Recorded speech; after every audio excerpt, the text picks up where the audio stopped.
Karena inspiratif. Malang melintang keprofesiannya juga cukup banyak. Apa Jadi aja? seorang nih ya, pakar hukum tata negara juga. Terus? Tapi pernah juga jadi komisaris di bidang jalan tol nih, Jasa wow. Marga loh. Wow. Belum juga Pelindo. Waduh. Nah sekarang Jasa Marga ya, di Jasa Marga pernah jadi komisaris, kemudian Pelindo jadi komisaris. Tapi yang paling ngetop sekarang adalah dia juga seorang YouTuber. Serius? Milenial nih. Kita langsung tanya, milenial apa bukan? Langsung kita tanya ya, Bang Refli Harun. Apa kabar Bang? Hai Bang. Oke, jadi langsung dijawab ini milenial bukan Nisa kira-kira Sa? Dilihat dari sepatunya ya, dilihat dari sepatunya ya. Formal begini karena tadi saya jadi host. Gitu. Saya ada acara untuk Oke. YouTube saya. Saya buka boleh ya? Berarti boleh. YouTuber, host juga. Aduh. Ya, nge-hostnya untuk YouTube saya. Oh. Jadi kita menggantikan acara Indonesia Lawyers Club. Jadi gimana sebenarnya konsep YouTube-nya Abang nih sebagai pakar hukum tata negara juga sekarang jadi YouTuber? Jadi mau frankly speaking nggak atau Please, oke, frankly openly speaking speaking Di ya. saatnya ya. perempuan Nggak bicara apa-apa ya, harus ngomong jujur. di sini ya. Gak Iya, apa-apa iya. dong.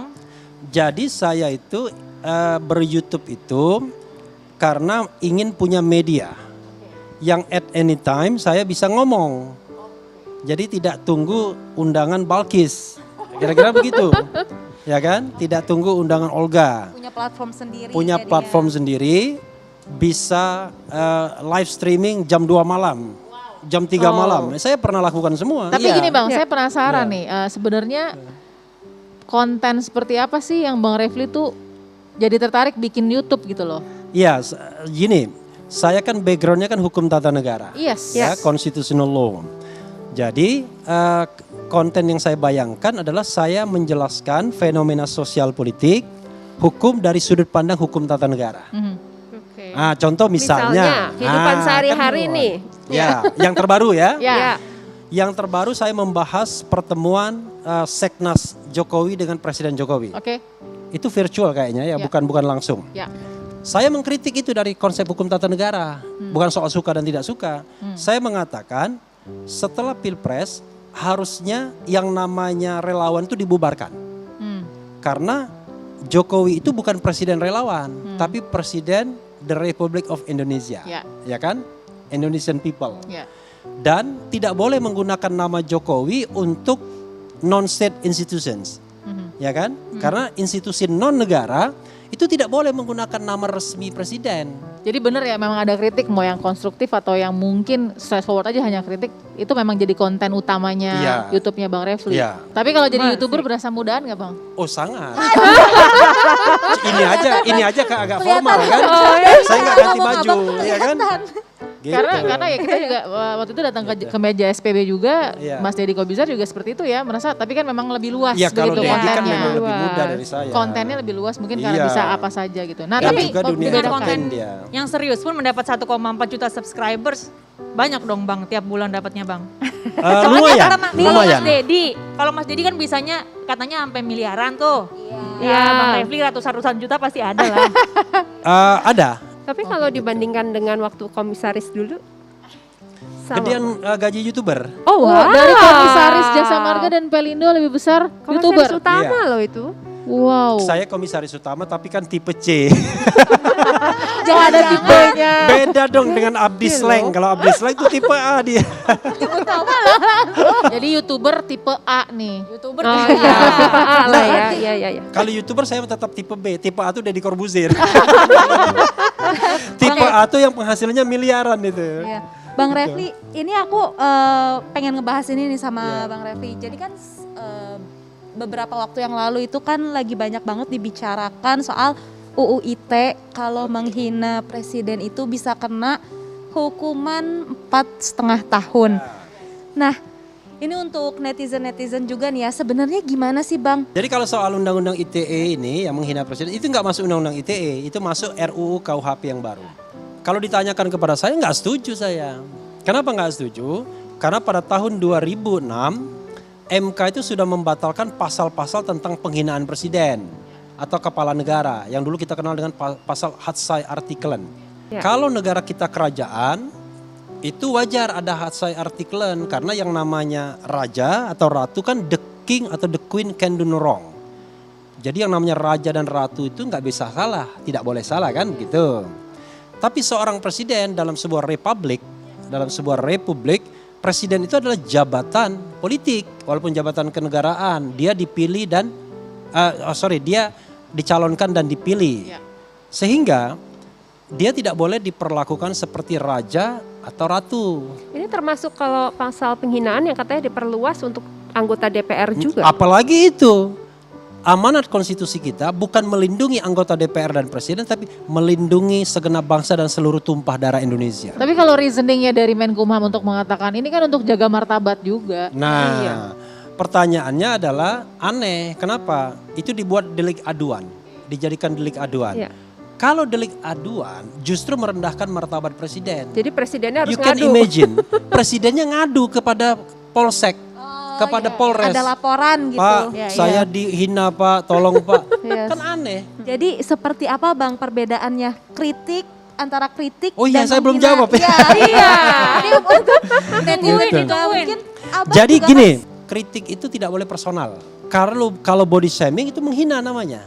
Ya. Tapi kalau saya mengatakan kebijakan Pak Jokowi itu kurang cerdas, itu saya tidak menghina dia. Tidak personal. Karena menurut saya gini, dunia maya itu kan dunia yang sebenarnya kan kita tidak bisa katakan dunia manusia semuanya. Kadang-kadang mesin. Saya dikatain Refli sakit hati, wah itu ada 100 kali misalnya dalam itu sudah saya pastikan mesin. Ada lagi kata-kata yang lebih jahat dari itu. Tapi kalau kita ambil hati, kita nggak tahu kan. Ya. Dan pastikan biasanya orang yang menghina itu pastinya kalau nggak anonim, mesin atau orang yang sama sekali kita nggak kenal. Oke, ini ya kalau ngobrol sama Bang Refli jadi gini ya. Pasti akan ada jawabannya dan Ini pasti- baru 2 SKS? baru 2 berikutnya. SKS kan nih. Bang Refli kalau ngobrol sama kita udah ketahuan kalau mengkritik juga suka nyelekit banget. Jangan-jangan ini ada hubungannya sama masa lalunya. Katanya dulu Bang Refli ini adalah seorang wartawan. Bener gak sih? Pasti banyak yang gak tahu kan. Nanti kita tanya langsung, jangan kemana-mana, tetap di Saatnya Perempuan Bicara. Ya pemirsa, kembali lagi bersama kami di Saatnya Perempuan Bicara dan masih ngobrol-ngobrol dengan Bang Refli Harun yang memiliki profesi baru sebagai YouTuber. Ada rencana ini untuk meraih generasi yang lebih muda ke TikTok gitu? Tapi Bang, nih Nggak ada ya? Belum Why ya? not? Why not? Why not ya? Kecuali kalau saya nyalon presiden barangkali sudah mulai berpikir TikTok ya kan. Aduh berat nih. Jadi Tetapi- ada calon ya? Tetapi saya tidak pernah bermimpi, ya itu masalahnya. Oh, oke. Oke, tadi Karena tahu pertanyaan- diri kan. Aku penasaran nih Bang Refli Iya. sama Loli kan, karena tadi YouTube juga pasti backgroundnya karena abang tuh suka mengkritik kan, dan tahu bagaimana sih cara mengkritik yang pintar gitu dan cerdas gitu. Nah, ada background menjadi jurnalis di situ, ya bener ya Lol ya? Kamu Ada. tadi riset di mana tuh? Jadi di background jadi wartawan. Iya, bener gak sih Bang pernah jadi wartawan? Iya, Di pernah. mana, tahun berapa? Yes. Jadi saya itu jadi wartawan yang tidak serius ya, itu SMA. Oh SMA. Saya pemret majalah majalah SMA saya, SMA 5 Majalah Palembang. dinding. Namanya waktu itu kan Cipta Siswa, saya ganti dimensi namanya. Jadi dari Cipta Siswa saya ganti dimensi, saya gantinya. Nggak keren Cipta Siswa kan, saya ganti dimensi. Waktu kuliah kita mendirikan majalah hukum ya, namanya Mahkamah. Nah, waktu itu saya wapemretnya. Nah, waktu saya tamat kuliah, ya satu-satunya skill yang saya ada instead of jadi lawyer adalah jadi wartawan. Karena saya udah biasa nulis, reportase dan lain sebagainya. Akhirnya jadi wartawan. Serius kali ini profesi ya? Ya, dari tahun 95 sampai terakhir 2003. Di mana Bang Refli? Pertama di Jawa Pos, yang kedua kemudian di grup Kompas Gramedia. Tapi bukan di Kompasnya ya, di grupnya. Malah wartawan olahraga, ya kan? Oh iya. Kemudian terakhir di grup media, di media Indonesianya. Di media Jadi Indonesia. sebenarnya memang udah dari zaman sekolah suka mengkritik. Yang aku penasaran tuh sebenarnya cita-cita kalau dari kecil apaan Bang? Cita-cita dari kecil nggak jelas gitu ya. Jelas. Makanya Waktu kecil makanya kebayangnya terus jadi terang apa? saya ketika diundang ke sini saya nggak mau kan. Saya udah diundang berapa bulan yang lalu. Kenapa? Anda mau tanya apa ke saya? Kalau Anda tanya success story, saya merasa bukan orang sukses. Tapi kan untuk menjadi seorang SHM HLM nggak mungkin nggak ada success story-nya Bang. Tiba-tiba. Ya success story untuk mendapatkan gelar. Kalau itu kan sukses saya bisa dapat gelar S1, 2 S2, lalu S3 kan begitu. Saya menjadi staf ahli hakim ahli. konstitusi. Staf ahli Mahkamah juga udah Mendaftar sukses, Bang. sebagai hakim konstitusi, saya ranking 1 konon katanya. Kok Iya. katanya. Iya. Karena yang ngomong ranking 1 itu jurinya, Oke. panelis Oh. jurinya. lalu? Akan Ya, tetapi yang sekarang jadi wakil menteri hukum dan HAM. Ya. Lalu apa yang terjadi? Ya kan di DPR kan Anda kan nggak penting di DPR itu. Ranking 1 yang penting Anda kira-kira bisa berkompromi nggak ya kan? saya jadi penasaran Bang Refli dari Iya. kecil tuh udah suka ngeritik nggak sih? Umur Enggak, berapa? saya Pra, yang- orangnya introvert saya waktu kecil introvert. Masa iya. sih katanya sering protes sampai nilainya pernah dipotong sama guru. Bener gak sih? Oh dari mana itu informasinya?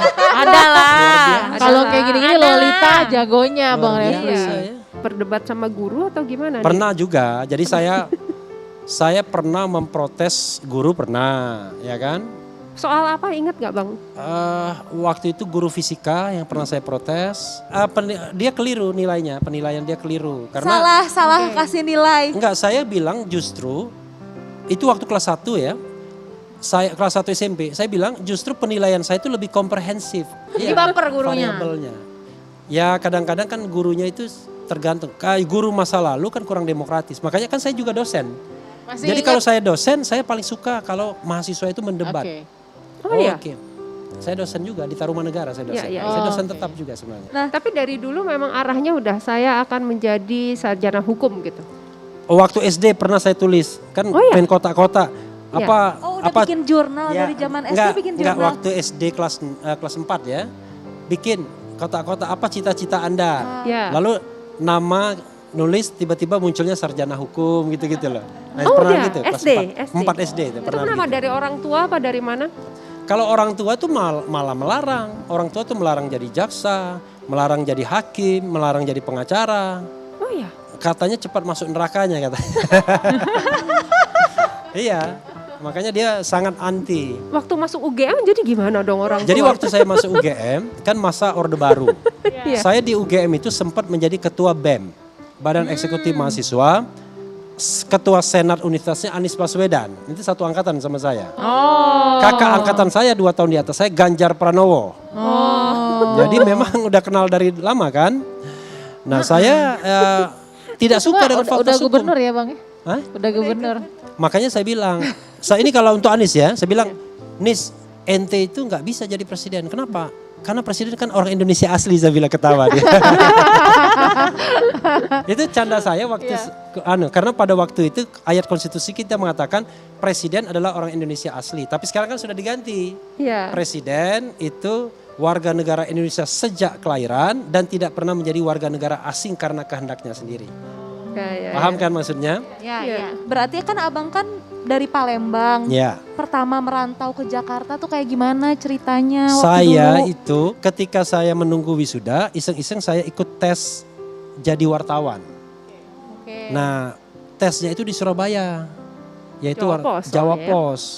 Diterimalah saya sebagai wartawan Jawa Pos. Nggak ada lagi yang namanya masa percobaan dan lain sebagainya. Langsung kita suruh terjun ke lapangan. Padahal saya nggak kenal Medan. Jadi sempat stres juga. Tapi untungnya 3 bulan saya dipindah ke Jakarta. Oke. 3 bulan saja. Jadi sempat di Surabaya 3 bulan. 3 bulan pindah ke Jakarta. Di Jakarta ya saya diposkan di olahraga, tergantung lah. Karena waktu Oke. itu saya nggak terlalu suka politik, bukan nggak suka karena zaman otoriter kan. Saya suka politik, tapi ngapain kita jadi wartawan politik kan nggak bisa nulis apa-apa juga. Iya, iya. Nah Seperti itu. setelah itu saya menjadi asisten pribadi Adnan Buyung Nasution, Oh, oke. sempat.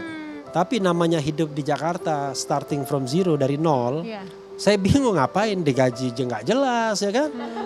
Akhirnya ya cuman berapa 1 bulan saya melamar ke grup Kompas Gramedia. Iya. Jadilah wartawan saya. Olahraga itu ada cabang tertentu Bulu yang tangkis. spesifik? Oh, bulu tangkis. Oh, yang paling seru dong. Dulu bulu tangkis itu saya sampai hafal yang namanya tanggal lahir atlet bulu tangkisnya. Serius. Contoh misalnya Mendalami banget. Ardi B. Wiranata, saya tahu tanggal lahirnya. Kalau tidak salah ya, 10 Februari tahun 1970. Wow. Oh. Susi Susanti 11 Februari 1971. Kemudian Ricky Subagia kalau tidak salah Januari ya. Iya. Januari 1972. Waduh. Sorry Februari. Haryanto Arbi Januari 1972. Joko Supriyanto 6 Oktober tahun 1966, Hermawan Susanto tahun 67, Alan Budi Kusuma 68. Jangan sampai ulang tahunnya atlet bulu tangkis ingat tapi ulang tahun istri nggak inget ya Bang Pernah ya? lupa. Pernah lupa. Serius? Tapi istri yang lupa. Jadi one day saya, kan istri kan pernah jadi wartawan juga. Kita ada liputan di Singapura bareng. Karena saya itu grup media Indonesia, kan ada TV-nya kan, ya kan. Saya di satu kamar kan dengan cowok. Padahal istri saya dia majalah bisnis. Ya pasti tukar kamar dong, masa saya yang cowoknya kan. Jadi saya ini, dan itu tanggal lahir saya. Tidur bareng dia lupa kalau itu hari ulang tahun saya. Terus aku penasaran, tadi kan Bang Refli cerita teman seangkatan Pak Anies Baswedan udah jadi gubernur. Iya. Senior udah jadi Ganjar juga. Pranowo calon presiden. Abang ada ambisi ke sana gak sih Bang? For the time being nggak ada. Kecuali untuk pembelajaran politik kita tidak melakukan money politics. Jadi gini misalnya ya, siapa tahu saya jadi calon anggota DPD aja, karena DPD kan nggak perlu masuk politik. Jadi nanti saya kampanye di YouTube saja. Berarti ini ada rencana Sahila. Jadi try and error. Berarti mendingan jadi YouTube aja bareng sama istri, bisa debat sama istri juga enak. Nah, siapa tahu dengan try and error tersebut ketika masyarakat makin educated, kita bisa terpilih tanpa mengeluarkan money politics. Luar biasa kan? Mudah-mudahan. Iya, gitu. Oke, terima kasih Bang Refli udah ngajakin kita benar-benar melek hukum, berbagi kisah kehidupannya juga. Sudah Pokoknya semoga 4 SKS ya. lumayan kayak cengeng banget. Tapi saya bukan orang berhasil ya, bukan pula orang sukses. Nah, gitu aja. Pokoknya mudah-mudahan sehat Iya, terus amin. buat Bang Nah, kalau Refli. sehat, amin. Pokoknya semangat terus. Amin, ya. gitu. Oke pemirsa, itu dia tadi cerita dari Bang Refli, semoga bisa menginspirasi pemirsa di rumah. Nah, abis ini kita akan kedatangan bintang tamu yang gak kalah inspiratif juga, makanya tetap di Saatnya Perempuan Bicara.